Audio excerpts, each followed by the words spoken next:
Game studio shutting down, game director is out, game journalists trying to steal the credit for their source, and all gamers want is just a good looking game character.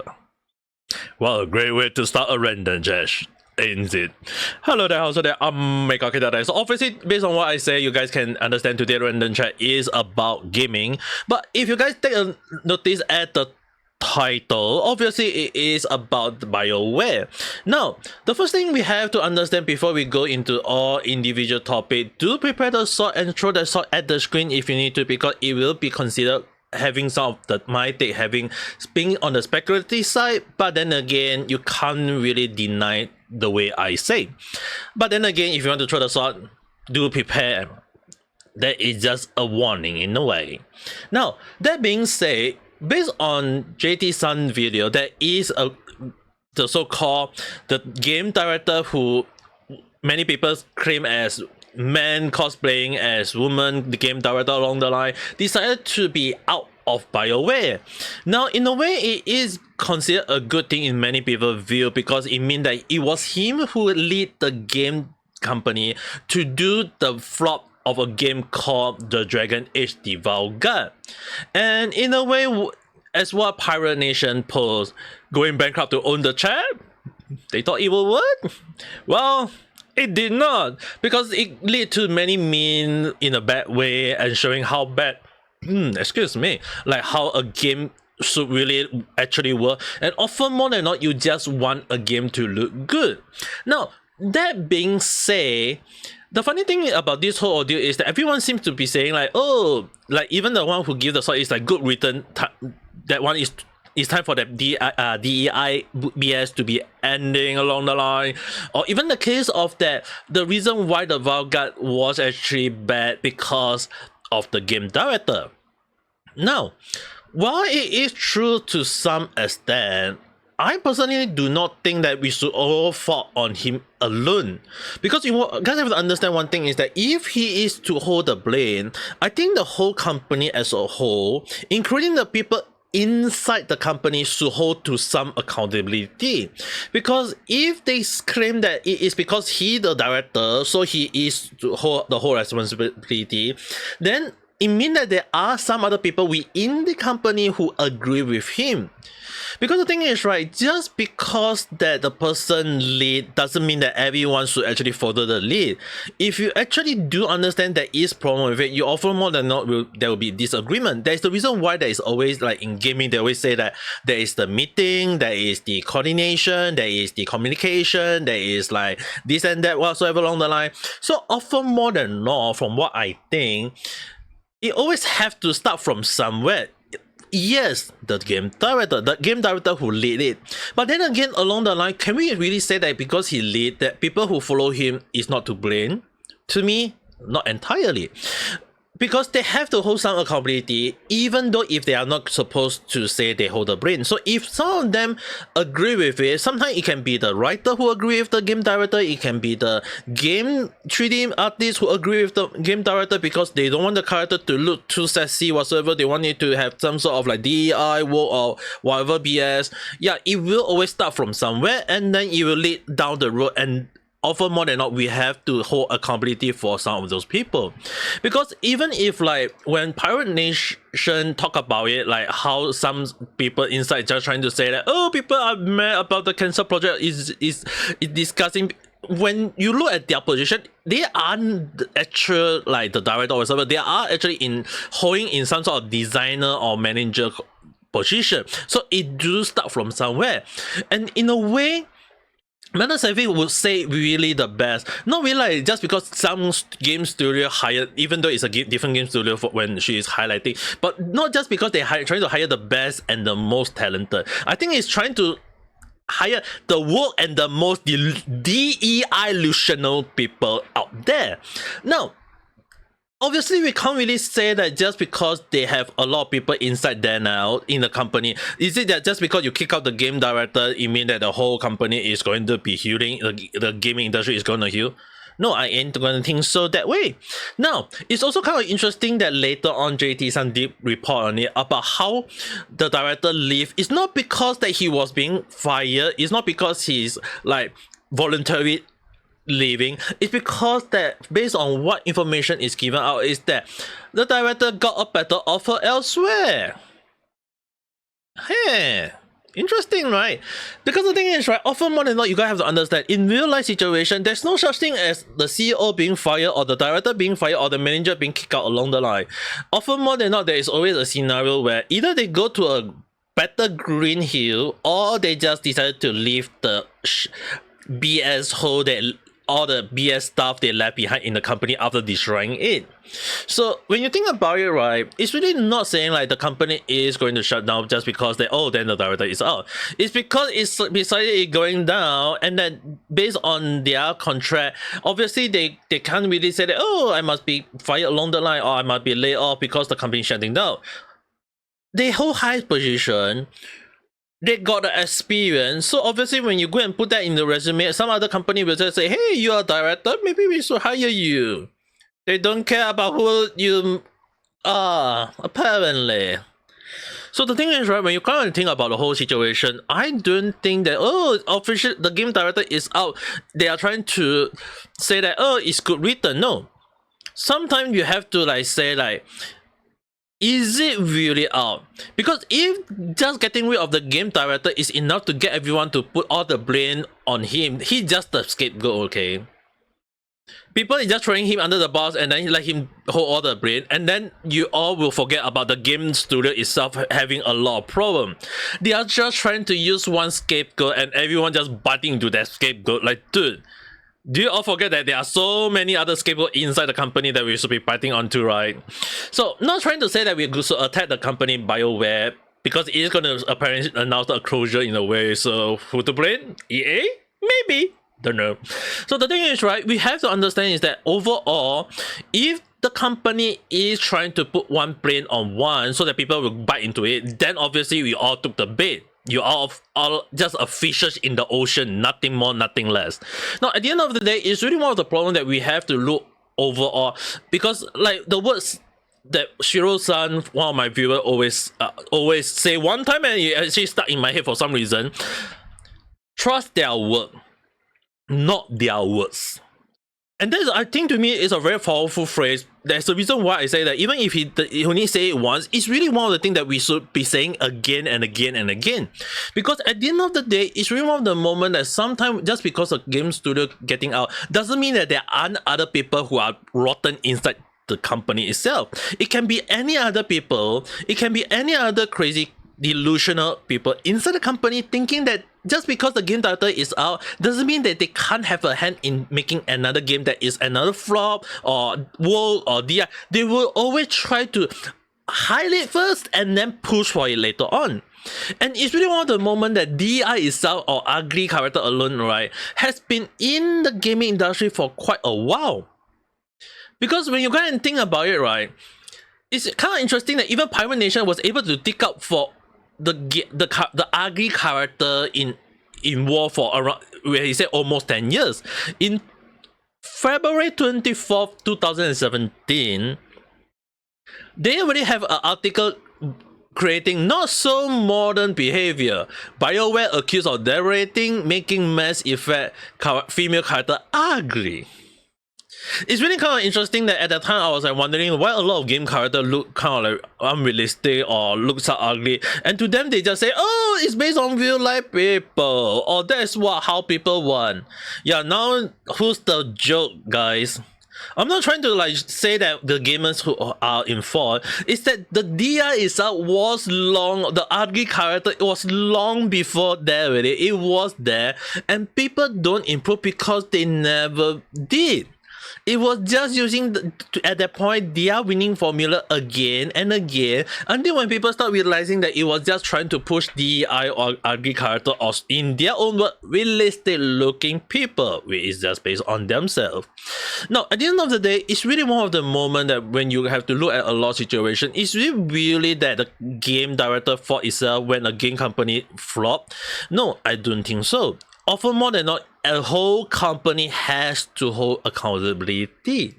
At the end of the day, it's just that when they push their own ideology, methodology, crazy BS, well, the AI stuff along the line, yeah, you have to understand that it was that long ago. It's just that it was under the radar for who knows how long when. So at the end of the day, we really should also hold some accountability ourselves for not aware of this. Even though at the time I was wondering why is it happening, but no one could put one to one together. I was guilty of that. I didn't know that they did it deliberately, with intention, with purpose. At the end of the day, it's really one of the things that we have to look overall, that is it really what gamers want? Well, it's kind of interesting to see that another part of the video that Red Sun did talk about, where he talked about the director leave and then another journalist still the topic, which will come back to that in a while later. But the one thing that he actually did in his own video was that he also highlighted that gamers just want good looking game character. Now, that should be the main purpose of many game direction going forward. Not saying like all games should look good. There are times when you want to add like some wacky looking character, like look at Crash, it was started out as a wacky looking character. Or even like any other game that, like even Donkey Kong, it wasn't like start out with like strong looking gorilla. It was start out with a weird looking gorilla that throwing barrel down the ramp along the line. So when you think about it, right, it's really one of the moments that is some game, if you are going with realistic looking or fantasy looking, you should really make it look good. But at the end of the day, it's really not just good looking game character, but also good gameplay, no bug, no glitch, and also ensuring that everything runs smoothly. And best of all, if possible, a good story. The whole story is also the ending formula to tie everything down like a glue, because if it doesn't, it will just fall off like a mud that has been dried off and it crumbled to dust.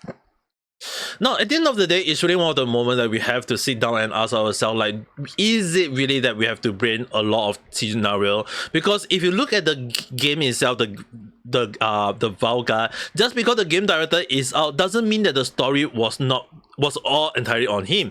He can be contributing to some part of the story, but the whole storyline, it can be done by the writer. And then the model looking, it cannot just be just the director say, oh, this look good or this look bad. At the end of the day, the artists who did it also have to hold some accountability.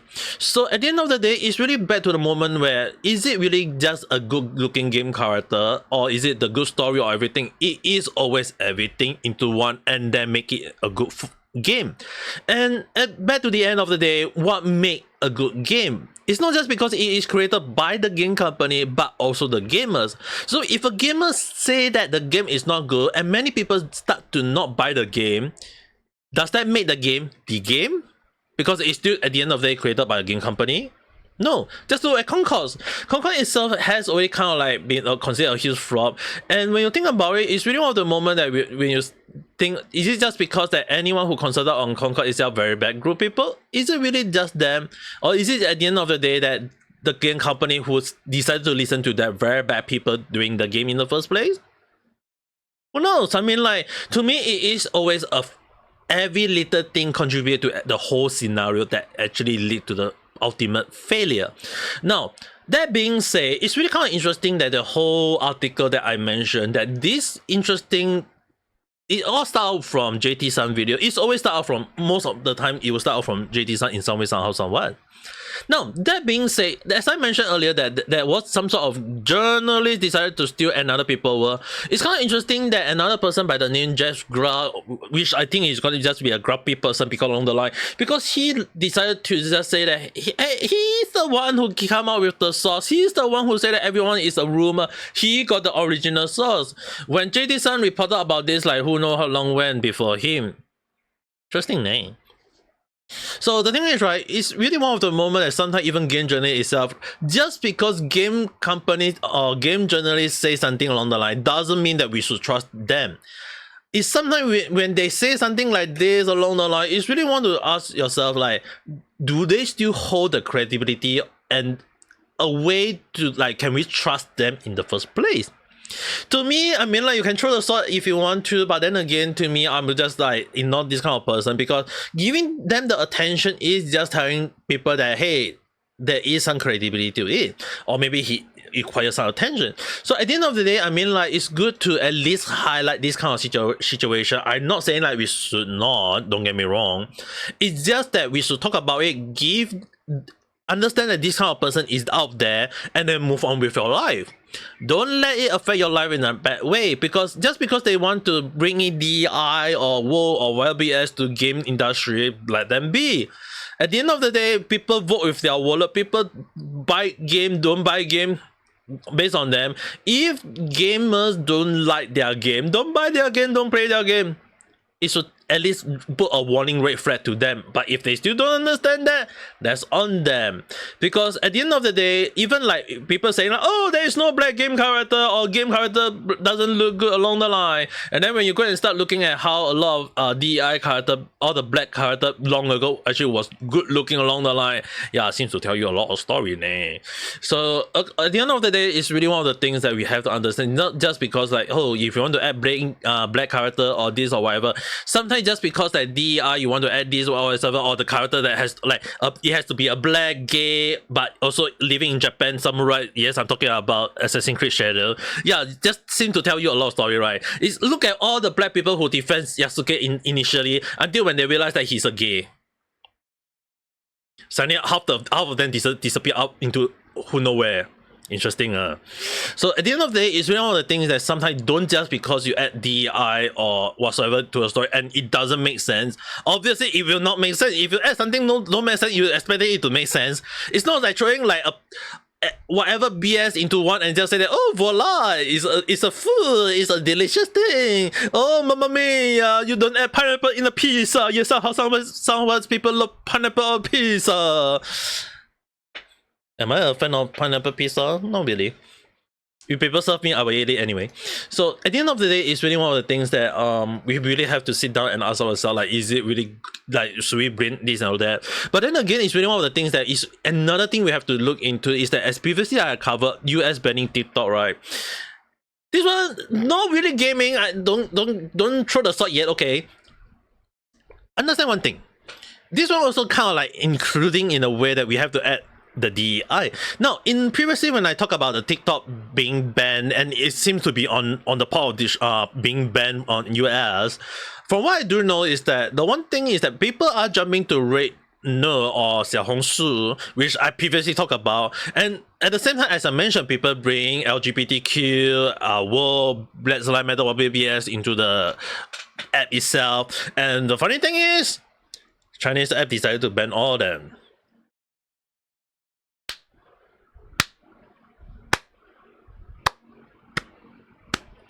This is how game industry should be doing.